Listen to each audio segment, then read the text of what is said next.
The village of Antherwind sat tucked into the folds of the Emerald Valley, where the stars looked close enough to pluck from the sky and the trees whispered lullabies when the moon rose high. Most who lived in Antherwind never questioned the strange things that happened on moonlit nights, like floating lanterns drifting into the woods or the sound of laughter carried by the wind from nowhere. Tilda, a girl of 11 winters, had always felt that the village was more than it seemed. With chestnut hair that curled with the humidity and eyes the color of twilight, she often wandered the mossy paths between the trees, chasing things no one else could see.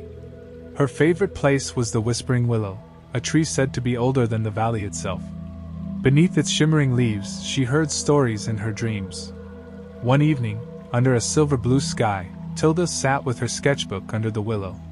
She was tracing the outline of a creature she had never seen before but knew intimately. A great, star-dappled whale with wings like clouds. "That's not from any book I know," came a voice. Tilda looked up to see a boy about her age, barefoot, and carrying a lantern that glowed with soft green light. "It's from my dreams," she said, showing him the sketch. The boy studied it. "Looks like a star whale.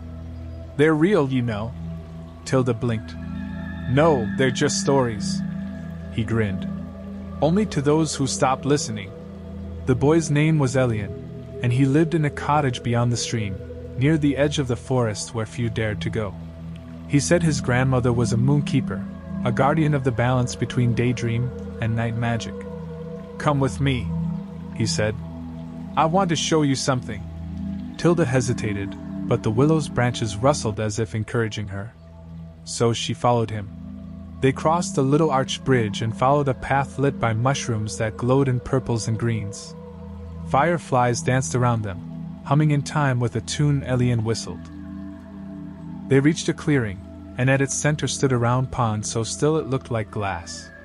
Elian knelt and touched the water. "Mirror pond," he said. "Shows you what the moon sees." Tilda gazed into the pond. At first, she saw only their reflections, but then the water rippled, and an image shimmered into view, a garden glowing under moonlight, full of silver roses and vines that moved like they were breathing. "The Moon Garden," Elian whispered. "It's where starwhales go to rest." Tilda looked at him. "Can we go there?" "Only if we find the 3 keys. They open the gate in the sky." "What are the keys?" "That," he said, "is what we have to find out." The next morning, Tilda found a note tied to her windowsill with silken thread. "Meet me by the willow. Bring your sketchbook." She packed a satchel with bread, berries, and her sketchbook, and slipped into the early light. Elian was waiting, a wooden flute slung over his shoulder. "We need to find the Singing Hollow," he said. "That's where the first key hides." They trekked through fields where dandelions shimmered gold, and into a forest where the air smelled of honey and dreams. Birds with sapphire feathers guided them from branch to branch. After hours of walking and climbing, they found the hollow, a circular glade where stones hummed when you stepped near. Elian played his flute, and the stones answered in harmony. "Each stone is a note," he said. "We need to play the right melody." Tilda opened her sketchbook. On one page, the notes of a song had appeared overnight, written in her own handwriting, though she didn't remember doing it. She hummed the tune, and Elian played it. The air shimmered, and one of the stones rose, revealing a glowing crystal key with the symbol of a crescent moon. "The first key," Elian said. "One step closer." As they continued their journey, twilight deepened and the trees thickened. That's when they saw it, a fox made of shimmering mist and flecks of stars. "You seek the Moon Garden," it said, its voice like wine through leaves. "But dreams are not earned lightly." It paced around them in a slow, deliberate circle. "You must solve what lies ahead. Listen. To find what's lost, remember what was, to pass the gate, awaken the pause." The fox blinked, then vanished into stardust. Tilda and Elian stared at each other. "What do you think it means?" she asked. "It's a riddle," Elian said. "I think we'll need it later." They entered a valley where it was always raining, but the rain made music instead of noise. Each drop rang like a bell or whispered like a flute. Tilda stood with her arms outstretched. "It's like the sky is singing," she said. A melody floated from the clouds and guided them to a clearing where an old woman sat knitting with silver thread.